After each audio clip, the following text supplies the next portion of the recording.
Hello and welcome back to the Journey podcast with your host Imran Arshad. In this episode, I speak to one of my very old work colleagues called Adam Cox.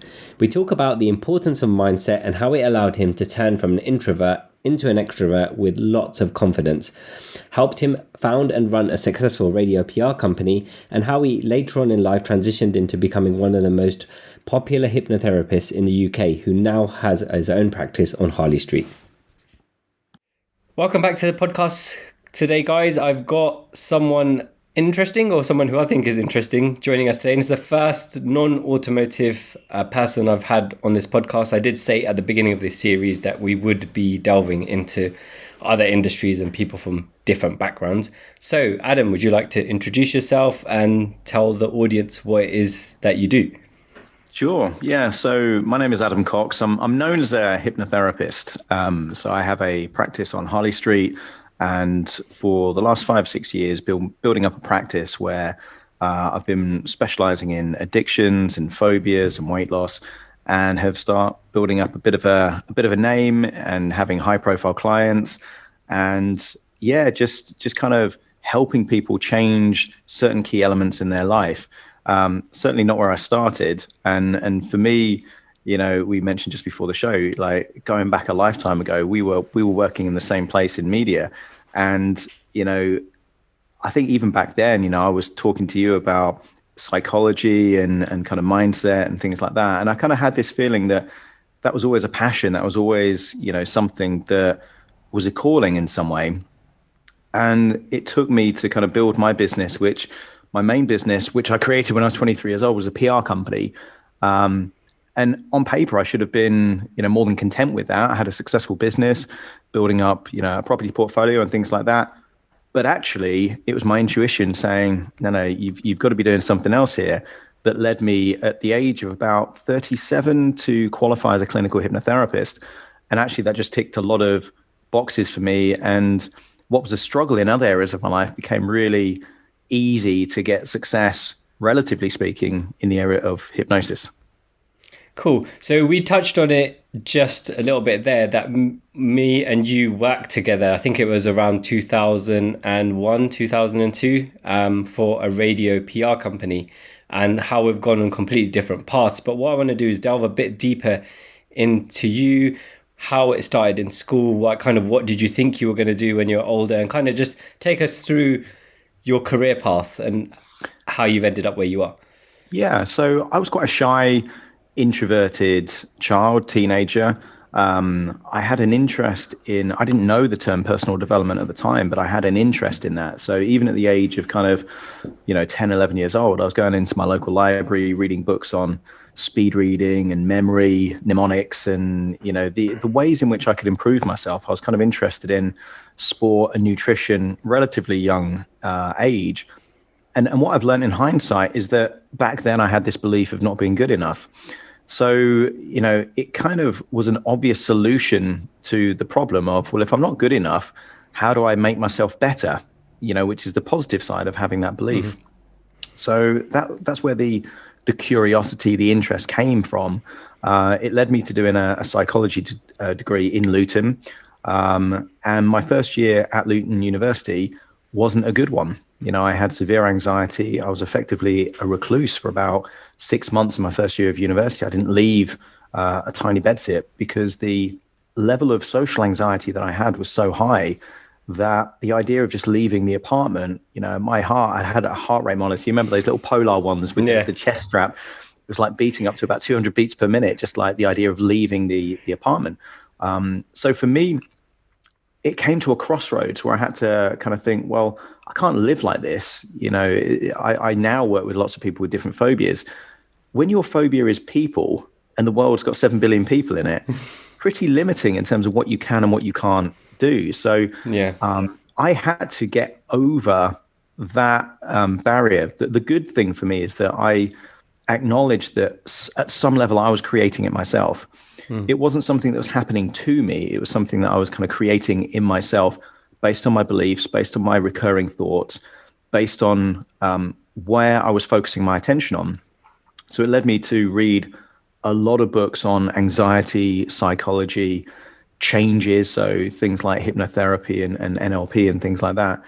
And then in a relatively short space of time, we're talking about 2 years, I went from this person that couldn't leave my apartment to someone that at the age of 23 was able to set up my own broadcast PR company, grow that. And at the age of 27, on paper, at least in terms of assets versus, minus liabilities, I was technically a millionaire at the age of 27.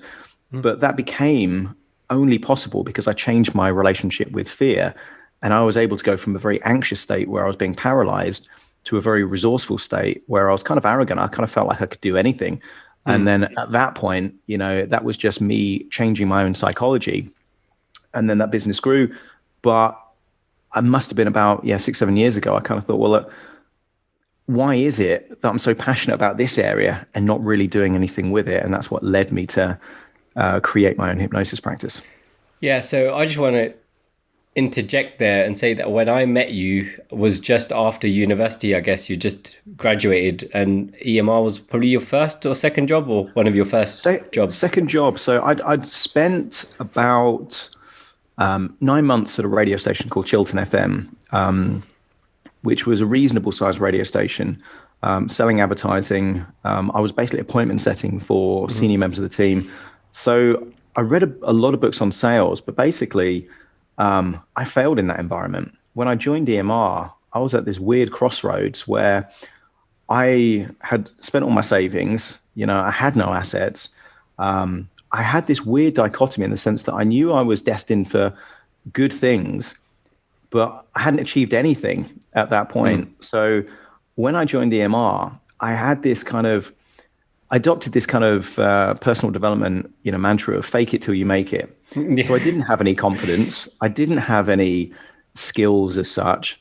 And you might remember at the time, I walked in there like I fucking owned the place. Like I was. Well, that's what I wanted to get to, because when I met you, that socially anxious person didn't really exist on the outside. But because I got to spend so much time with you, I could tell that there was a bravado going on, and I didn't see anything negative in it. I was like, this guy's trying to make something of himself, and I actually found it quite interesting because at that age I was probably a couple of years older than you at that point, but I didn't even know what mindset was. I wasn't really aware of it, and I mean, we'll come to it maybe a little bit later, but that place was absolutely a mental place to work. It was absolutely insane. But I had nothing to lose there, and because effectively I'd failed in my first sales job.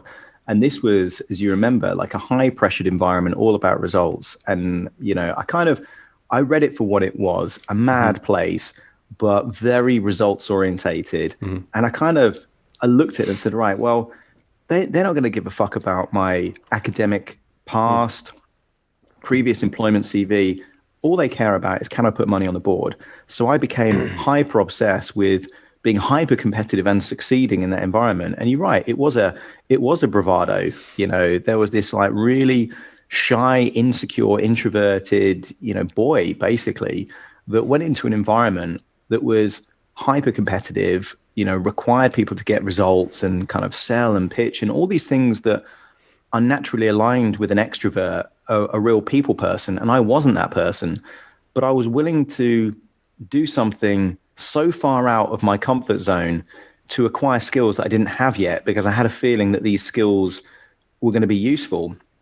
I had one objective and only one objective when I was there, to make enough money to set up my own business. So for me, I kind of looked at it that they're paying me to learn about business, to learn how to sell. And, at the time we were working with people that they would spend everything in their paycheck like a week before the month finished. For me, I kept my expenses really, really low. I was doing little scams where I was kind of like recycling the same monthly travel card tickets. So I could kind of I remember. get to London and back without paying any more, keeping my overheads really low. I rented a 5-bedroom house and then sublet 4 of the rooms so that, effectively I was living rent free. So everything I was earning, I was saving, which became my seed capital to launch my first business. And, it was a mad place, but I appreciate that place now because for me, I look at it as training altitude. You remember like people would last like 2 or 3 weeks there. And the fact that, I was able to like do like nearly 2 years and I left on my terms made me think, I've got to have some ability here to actually kind of influence other people and get results. So it was a pressure cooker, but I quite like it. Yeah, and I'll come to it later in the podcast because I want to talk about PR in marketing terms in general. But for myself, working at that place, because it was a PR company, they literally gave us a crash course in PR and marketing, remember, for the first 2 weeks.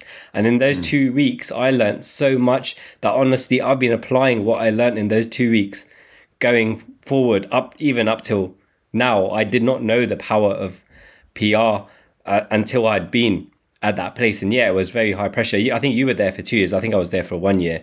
But yeah, I'm grateful that I went through that place. It's like a marketing boiler room. That's the best way I can describe it. It was crazy. It was. When I saw the film Boiler Room, it's like that had so many echoes, because basically, for people that haven't seen the film Boiler Room, it's like a real intense pressure cooker of a sales environment, except selling like stocks and shares. We were selling like PR solutions, but the level of integrity and honesty in that place was virtually non-existent. It's like, say whatever the fuck you want just to get a deal in. But people learned how to sell there, otherwise they couldn't survive. Yeah, I think that for me, that's probably why I left earlier, because how I am, and morally it couldn't sit with me what I had to do to get the numbers they required. I could get numbers, but I could only do it for customers who I thought would actually get benefit. Don't get me wrong, that product did benefit some customers, but not all customers. And it was basically the bigger customers who would have the PR as part of their marketing mix that it would benefit, rather than the smaller guys who are literally putting all their budget in it, and you knew it wasn't reactive and they weren't going to get return of investment on the advertising that they were doing. And I just couldn't do it anymore. But I can completely see it from your point of view, because you had a plan and you actioned that plan. And I'm glad that we went there. I met you there, and we've kind of kept in touch on and off as well. So you've been at this PR company now, you've learned the skills you've needed, you've grafted hard, you've saved, you've got your money together now to launch your own business. So you're completely self-made. You haven't had any handouts. And I remember coming to the house that you talked about, because we had a barbecue there once. And I remember having a disposable barbecue, and it was too hot, and we literally burnt all the chicken. You probably don't remember it, but I remember burning all the chicken, and I can't remember what we ended up doing. And so how did you go from, so I know you worked hard, and I know you scrimped and saved as much as you could. So what was the next stage? You've been at this PR company, you've got your money together. So what prompted you to start the business, and how did you start that PR business yourself? Basically, I thought it was almost my own Jerry Maguire moment. It's kind of like, I knew how to sell that proposition. I just didn't like the ethics of how they sold it. And the culture was, there's toxic and then there's fucking poisonous. And that was the rat's nest of kind of dodgy things in there. So I thought, my own Jerry Maguire moment, how do I take this proposition and then know that instead of bringing in deals for this company I was working for, how can I do it for myself and then also implement that? And I looked at what that company was doing, and essentially at the time it was two key things. It was radio PR and it was regional press PR. And nobody was making any money on the regional press PR, and clients didn't really like the regional press. So I thought, what would be a good name for a radio media relations company? And then it just came to me, radio relations. At the time, there was a few competitors that they used the category of broadcast PR. Nobody was using radio PR really as the collective term for that. So I read a load of books on marketing and branding, and a lot of stuff by Al Reese, and he was saying, look, you want to be number one in a market, not number two in a market. So I thought, right, well, there's broadcast PR companies out there. I'm going to be a radio PR company. I had the name Radio Relations. I created a website on one of these little template things. I knew that perception was a key part of it. So I got a serviced office in Covent Garden, lovely address, created the website to make it look way bigger as an agency than it actually was. I'd moved from that 5-bedroom house into a 1-bedroom flat in Luton in Hightown, literally just down the road. So I was still keeping my overheads low, but the perception from the outside was that I was running this radio PR company in Covent Garden.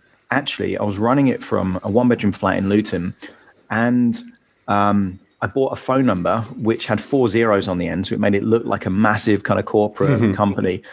I took the time to get a bank account at a Mayfair branch of HSBC. So when I would write checks to suppliers, they would think I was a bigger company.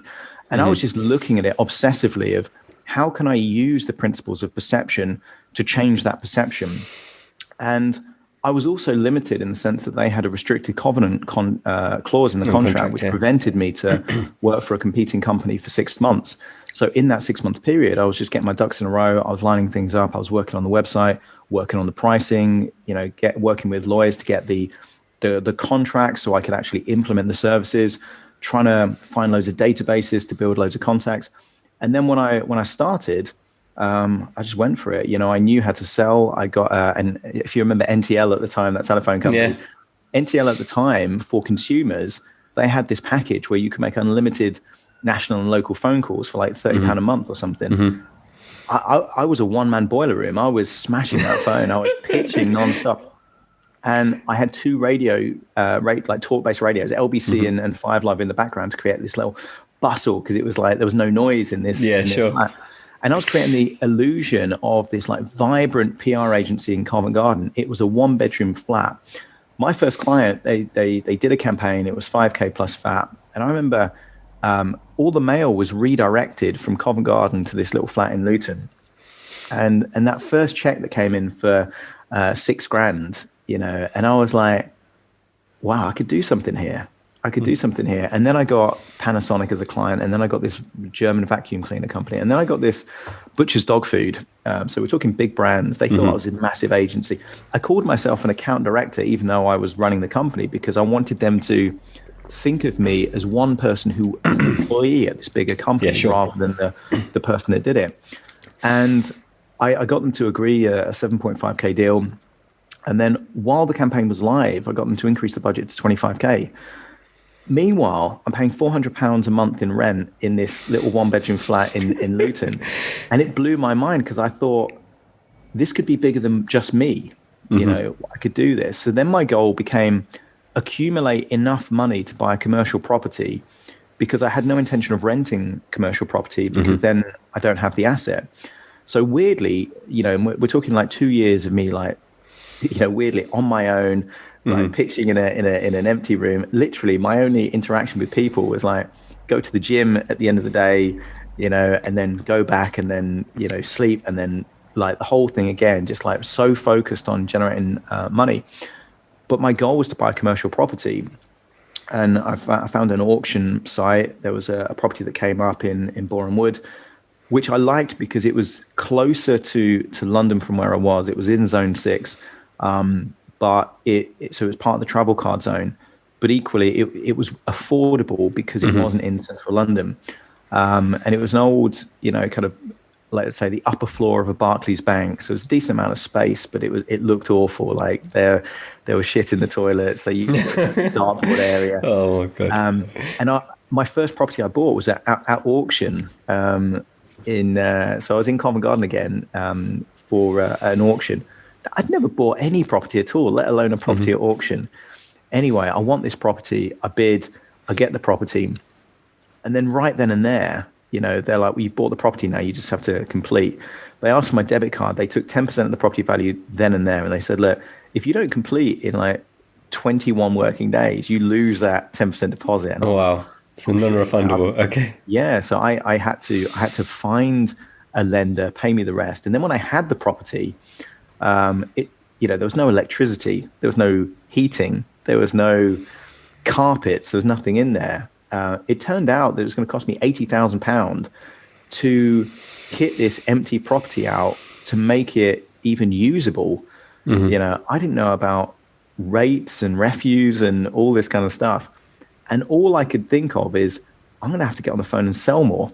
So I did. I jumped on the phone, still in this 1-bedroom flat in Luton, made enough money, got a lease agreement for it, and then started having staff and started recruiting. On day one, I'd hired 3 people for day one. One person didn't turn up. Another person was a Greek guy called Nassos, and there was a third guy called Dom. So one person didn't turn up. So there's only 2 people that arrived on first day of work. The company was called Radio Relations. Nassos couldn't pronounce radio relations because it's Right. Greek. So it's a rapport breaker if you can't say the name of the company. So he was like, as Nassos from Radio Relations. And they're like, who? Radio Relations. Like, what? Radio? Like, if you have to repeat the name of the Okay. company so many Yeah, times. more than twice. Yeah. It didn't work out for him. This guy, Dom, he was able to tee up potential. I was able to close it. And we nearly went out of business because we nearly ran out of cash because like everything was into it. But, it was like 2 days before Christmas. And we worked with, I forget the name of the company, but it was quite a big, I think might have been BT, and they paid 20K plus VAT, like literally 2 days before Christmas. And if I didn't get that payment, Wow. the business, I would have lost everything. So, it taught me about cash flow. It taught me about risk taking, not overextending. And it feels weird now thinking back to that time because I just had this kind of attitude of invincibility, like everything's going to work out. I was taking wild risks, that would risk everything that I'd accumulated to that point, but it managed to work out. And it kind of continued from there.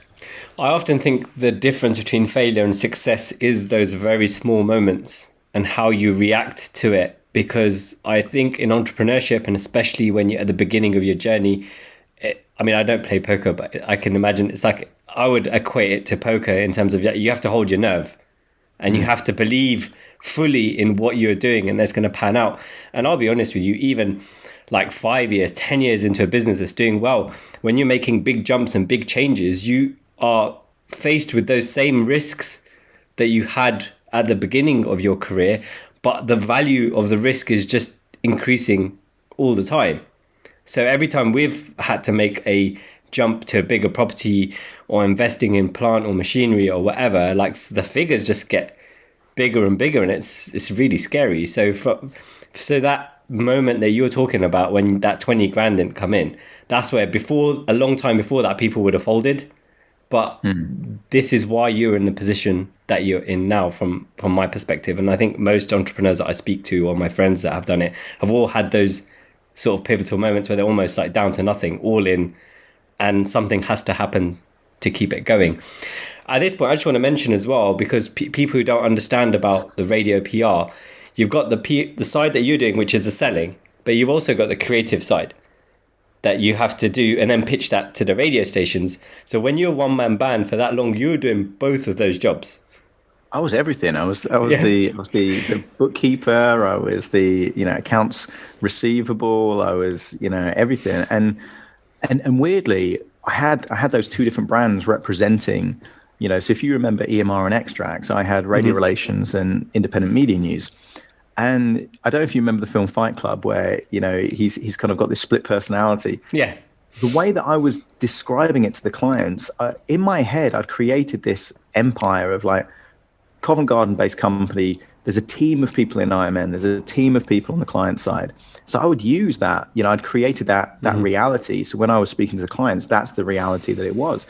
So I was saying, right, I'm going to speak to the guys in IMN, see what ideas they come up with, put the phone down, and then think, I've got to come up with some ideas now. And then I would write the copy, make the copy changes, and do all this kind of stuff. And it taught me to be very versatile and to improve those weak areas. I couldn't outsource to anyone. Literally, I was doing everything. And it was similar to EMR in the sense that I had a payment by results pricing model. So even when I got these 5K deals in, I then had to get the coverage. If I didn't get the coverage, I didn't get paid, and I would churn that client. I would lose that client. And again, back then, the way that you would get the coverage, pick up the phone. So I would spend a few days pitching to clients, get the deals in, and then a few days pitching to broadcasters, get them to take the coverage, pop into a studio in central London, be with the client while they're actually doing all the link ups, then track the coverage, put together a report, present it to them, and then repeat the process. And what I found is that by not specializing in any area, it made me very versatile, made me understand things very well. But from a scale point of view, it was always like a roller coaster. I'd get the deals in, and then I couldn't focus on sales because then I had to focus on implementation, and it would be like a little roller coaster. So part of my goal when I got my own premises and started taking on staff was to take what I was doing as an individual and then have proper teams doing that. And my biggest frustration is that because I could do it, I just assume, I can just teach other people to do it. And it doesn't work that way, and And I thought, well, hey, look, I'm doing 25K a month. If I can get 5 people doing 25K a month, like I can do 25K a month, then, you know, we're going to have 125K and all this kind of stuff. They couldn't do it. They couldn't do it like I could do it. And they couldn't get coverage like I could do it. Over time, that changed because I was not looking for people that were jack of all trades like me, but people that could do specific things better than I could do the equivalent of that thing. And that's what made it work. But yeah, it was a real learning curve. Like when I bought the place in Boreham Wood, I thought, I'm going to make so much money in like 6 months that I'll be able to get a central London premise within like a year and all this kind of stuff. And, you know, that's the danger sometimes of projecting what you can do as an individual to other people, because not everyone's got the same level of motivation. Not everyone has the same skill set. They're not going to be as tenacious or have the same level of self-belief, or they just don't want it enough. So you've got all these kind of variables that you can't control. In the early days of actually being a manager and having staff, I was definitely not the best manager because I was impatient. I was frustrated. You know, I had a very low level of empathy. It's kind of like, no, I'm asking you to do this, just do this, you know. And over time, I think that changed from more of an authoritarian style of management to coaching. And it's kind of like, well, I know how to do this. You don't know how to do this. Let me see if I can help you. And that changed over time, but that wasn't my default. My default was, I'm paying you to do a job. Do the fucking job, you know, or get out. And so over time, I think people naturally evolve, but you evolve from learning lessons, I think. Yeah, so don't you think from when we were early on in our career to now, the style of management has had to change and evolve to be more of a coaching aspect and more what can you do for the people that you are leading rather than what they are doing for you because you're telling them to do it? Massively. I mean, I think it was already weird in that place. I mean, some of the things that they would do are very toxic. I mean, you know, it was bizarre, you know, when I think about it. It was a circus, mate. It was a circus. Well, it was a circus, but I mean, you know, I'm pretty sure that the managing director was coked out of his head all the time. You know, he would not like verbally abuse, like shout, like all this kind of stuff. Like the times when he would like ridicule and people and all this kind of stuff, and you kind of think, well, that could definitely not happen now, because all it would take is one person secretly filming that kind of stuff. That's it. It's on YouTube. That's it. It's game gone. over. Yeah. No. So I think you know, what it taught me a lot about how the guy ran that company is what happens if the person with the power also doesn't have integrity, doesn't have management skills, then effectively they're going to use that power to use fear to try and control people.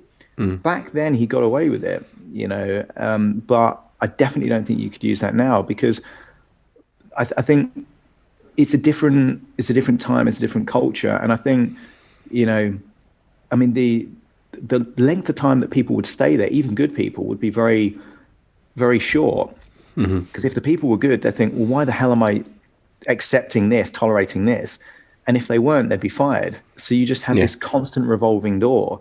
And the only way that they could make that work was in a culture of fear and stress and pressure.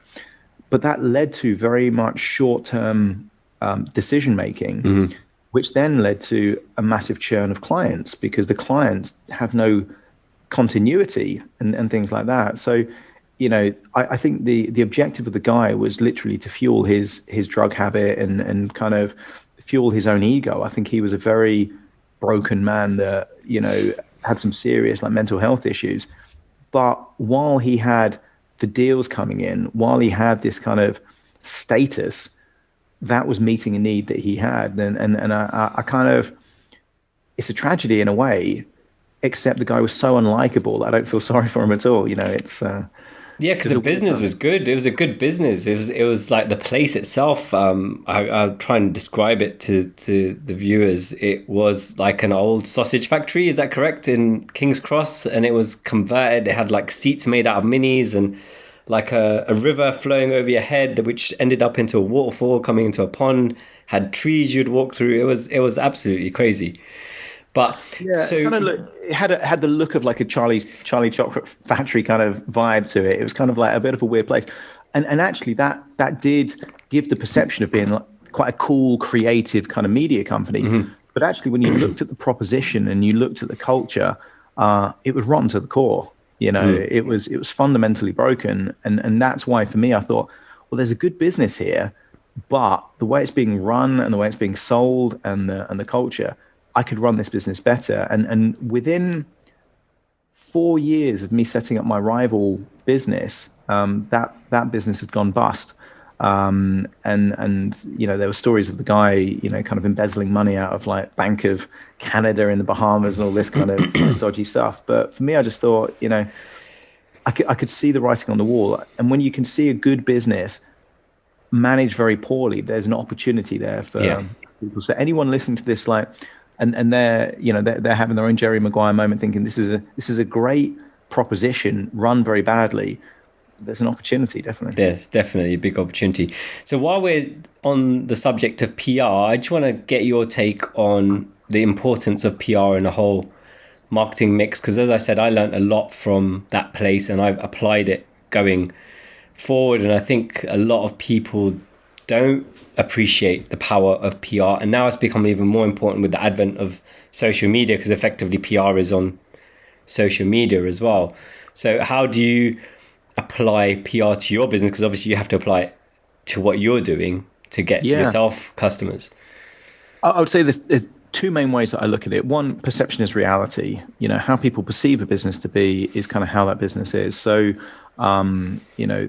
there's many ways in which you can influence that. I think things like testimonials, content, all different ways that can give you that thought leadership or give people an opportunity to tell a story. What I found is that when I became a clinical hypnotherapist, I graduated in a class of like 20 other people, and immediately, because I've got like 20 years worth of business experience, I'm thinking, right, I need to get some clients, and everyone else looked terrified. They're like, oh no, I think I need to do another course. It's like, come on, let's go out there, let's get some clients, and they were like, well, I wouldn't know where to start. And so for me, that background in business branding and public relations meant I was able to go with someone that had a certificate to someone that had a practice on Harley Street that was able to build brands around these kind of hypnotherapy propositions.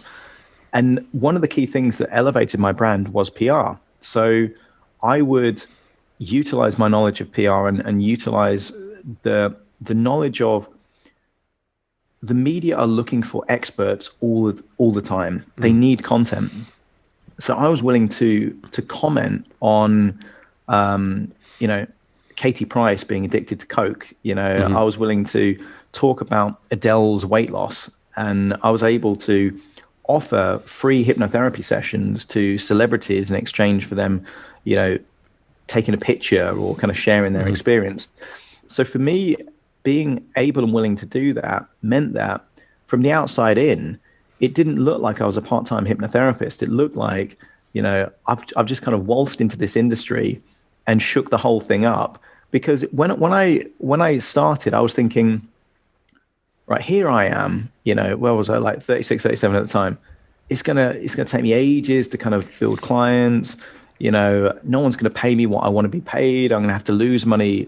And I was able to come in, set my prices high, have a practice on Harley Street, and do more clients in a week part-time than the average full-time therapist did in a week, simply because I was embracing the principles of branding, PR, and marketing that all these other hypnotherapists, they had that kind of product knowledge mentality. And the idea that, if you have a better proposition, you're automatically going to get clients, is one of the biggest fallacies when it comes to business.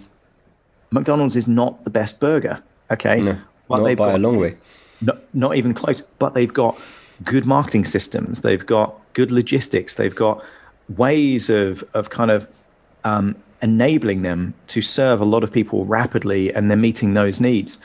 And a lot of hypnotherapists made two key mistakes, in my opinion. One, they thought if they're a better hypnotherapist by training, then they're automatically going to get clients.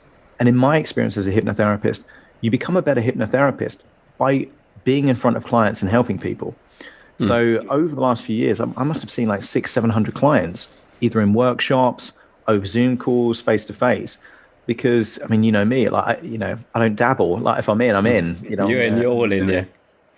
So from that point of view, I was able to be able to become a better therapist just by working with more clients, not worrying too much about the qualifications, just saying, right, competency, having this payment by results philosophy, and like you create value by creating results.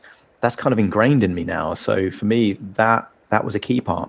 And secondly, having business experience meant that I was competing with initially good therapists that were clueless about business. And they would generalize, and they would say, right, I'm a hypnotherapist specializing in, and then they would have a list of like 50 different conditions. It's like nobody would see a doctor that says they specialize in 50 different things. They want the doctor that specializes in that one thing really well. So by me having niche brands, building brands around, expertise, competency, getting people to provide testimonials and that kind of stuff, and getting media coverage, and then repurposing that media coverage on social media, enabled me to build a brand. And then more recently launching a podcast, which again has principles of PR because it's content generation, has enabled me to, basically generate as much clients as I was generating in £1,500 a month worth of Google AdWords. I get those same amount of clients now free just by having a podcast about hypnosis. So it's kind of like, not only does that raise my brand, my positioning, but it's a very cost-effective way of generating new clients.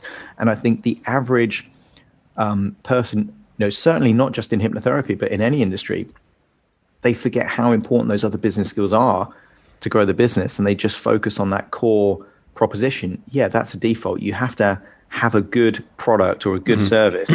But beyond that, that's not enough. You have to have certain tools to be able to leverage that.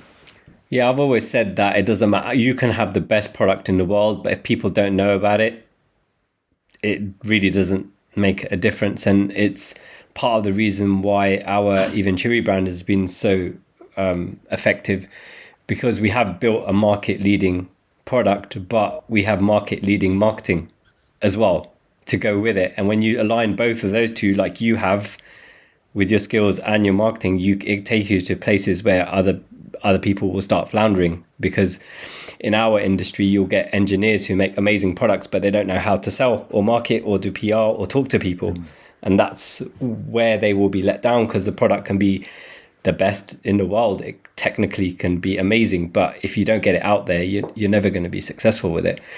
So this leads me on to the next section, which is around content marketing. So you touched on it a little bit with your podcast, and we do a similar thing with a YouTube.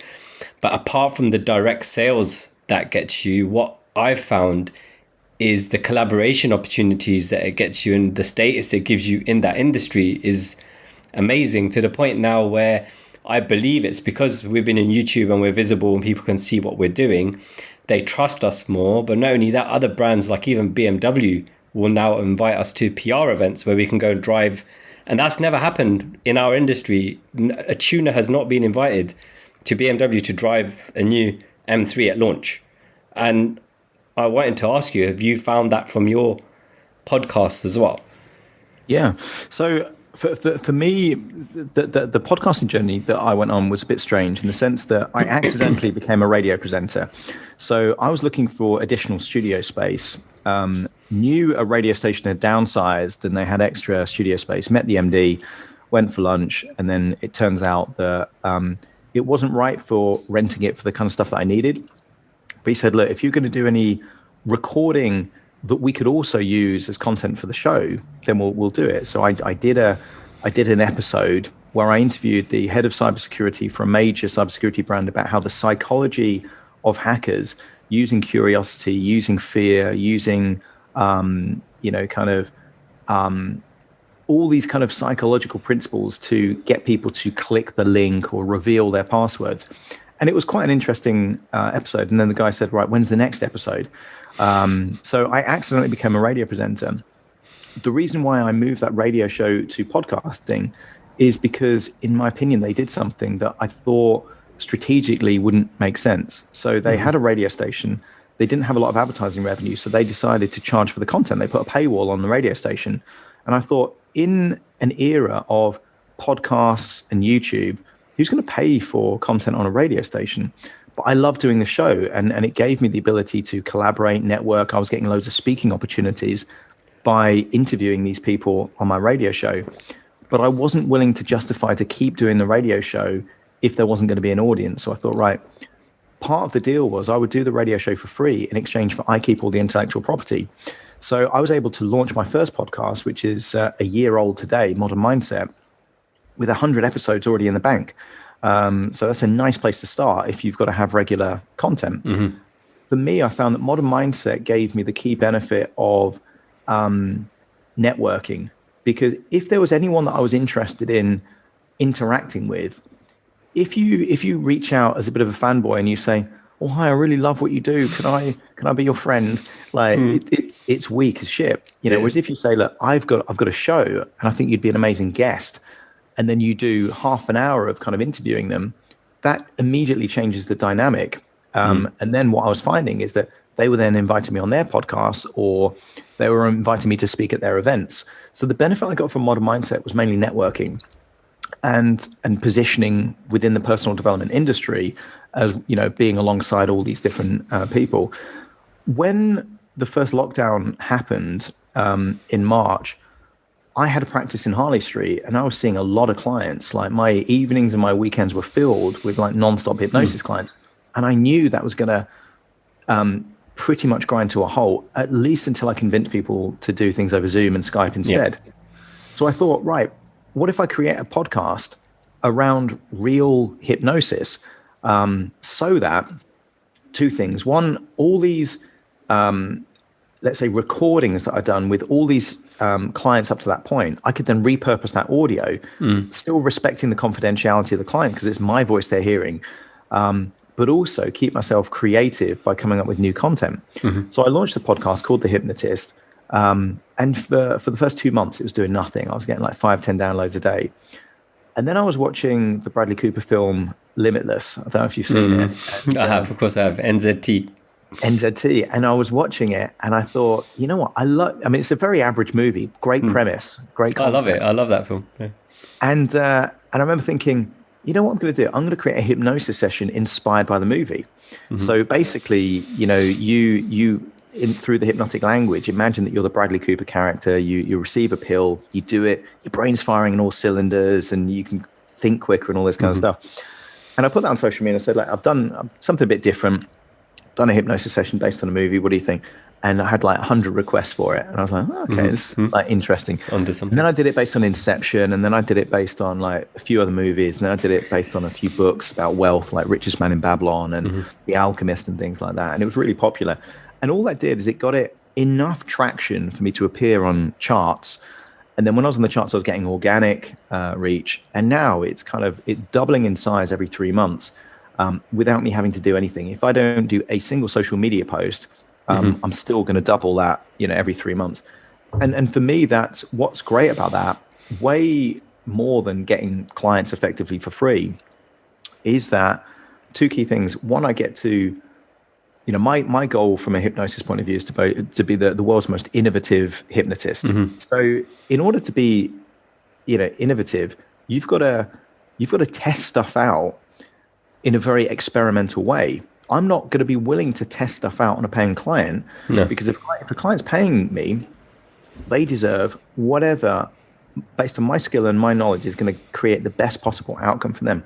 That is not the time, if you've got a paying client, to test stuff out. But, you know, a podcast is. So it enables me to kind of test stuff, be experimental. But the second thing it does is it enables me to get that part of my brain constantly thinking about hypnosis. So I see inspiration for hypnosis everywhere now. You know, it's literally like, it could be the lyrics to a song. It could be concept of a book. It could, I've turned memes into hypnosis sessions because I thought, okay, the essence of what that's all about, I like it and it creates value. And for me, that's the main goal. And my goal at the beginning of this year was to have 50,000 downloads in a month. I'm on course to do it this month. So that's kind of like, you know, 9 months ahead of schedule. if it continues to double every 3 months, it could be that I've got 200,000 downloads, per month by the end of the year. That's amazing. I'm from a radio background. That's bigger than like 50% of all radio stations that exist in the country. My little podcast with my little microphone could be, having a bigger reach than like most radio stations in the country. That blows my mind, but that's the power of content generation. Yeah, and especially because it's a niche subject as well. It's not as if you're just doing a general subject that covers lots of different avenues. It's just hypnosis, right? So to have that much reach on that subject is amazing, and it does really position you as an expert in that field. So the other thing I wanted to ask you was, without breaking any kind of client confidentiality, can you tell us give the audience an example of a problem you've helped somebody with and how you helped them overcome it? Yeah.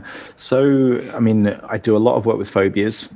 So back before COVID, we'd have 20 people turning up with a lifelong fear of spiders. And by the end of like 3-4 hours, they're holding massive tarantulas and they're free of that phobia forever. Work with a lot of weight loss clients, because for a lot of weight loss clients, they've developed a belief that they can't lose weight. And while they hold that belief, that will be true. Yeah. So I get them to change their thinking about, diet, nutrition, and weight. Work with a few celebrities. So some, I don't know if you remember like Cleopatra from the 90s, like I worked with all them. And there was one recently who was like a reality TV star who was in Love Island, and she got invited to be on Celebrity X Factor, but she had a fear of performing. That's a big problem. Like she could perform to herself, just her, into a microphone, into a camera, she could do it. The moment there was an audience there, because of a moment where when she was at school, she got laughed at by kids, that created this kind of real anxiety, which meant that if you're anxious and you're trying to sing, messes up your vocal cords, messes up your posture, your breathing. So she went, just a single session, we got over that fear. And then, I mean, she didn't do very well in X Factor, but she raised her profile and that kind of stuff. So for me these days, it's about, although I started off doing a lot of addictions and phobias and weight loss, now because of my podcast, it's fairly open. So I'll get people, they'll book a session and they'll say, yeah, I've got this thing. Like, it's interesting we mentioned like Limitless, because a guy reached out to me the other day and he wants me to create some content literally specifically on hypnotic NZT. He wants he wants that, kind of thing, not just metaphorically. He wants to kind of like boost his brain power. And for me, that's kind of like, that's not the kind of thing I would have expected people to reach out to me and ask for at the early days of becoming a hypnotist. But you start raising your brand and your reach, and then you get like more unique requests, I guess. So I know you pretty well, even though we don't keep in touch that much. But I know this is not the end for you. You've got to be cooking up something else in your head at the moment. What's next for you? What's your next challenge? Yeah, for me, there's a few things. Like I want to grow the podcast. For me, I kind of think, if my grand plan is to be the world's most innovative hypnotist, this is the beginning of the journey, can't be the end. So for me, I've got ideas for let's say TV shows and working with high profile clients. I'm currently working on something called Hypnotic Wealth, which is an online course that enables people to change how they think about money. So I found that I was able to build a property portfolio, build businesses, invest in stocks and shares. And occasionally people would ask me, right, well, how do you do it? How did you become a millionaire? And when I would tell them, they wouldn't action any of those things, not because it was the lack of knowledge. It was, they didn't believe that it was possible.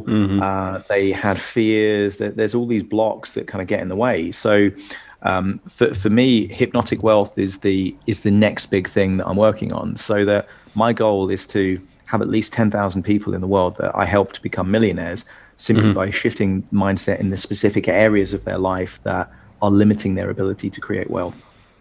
And how would that be delivered? Is that an online course? Is that something they download and consume at their own rate? Yeah, so currently over the last few months, I've created probably about 50 hypnosis sessions specifically about mindset on money, beliefs around money. You get to tap into the resources of billionaires like Elon Musk, like George Lucas, like, Jeff Bezos, like Oprah Winfrey, so tapping into their belief systems, their resources. There's lots of metaphors there. So the Rolex of resourcefulness, the mansion of possibility, all this kind of stuff. So there's a lot of hypnosis there. So it's not just educational. It's not that you see the course and then like, oh, okay, now I know how to do that. A lot of it is going to be listening to audio downloads. So you get a bit of knowledge, but then you actually get the hypnosis that enables the changes to take place subconsciously.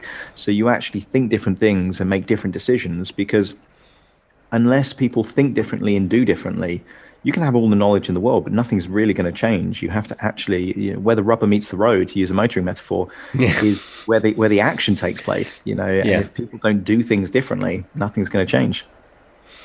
Yeah, so it's been really interesting having you on. I'm glad that I think the reason why this conversation came up was because I said I'm starting a podcast, and you said I'll see you in the download charts. I was like, oh yeah, Adam should come on the show. It'd be good, and I'm going to come on your one as well.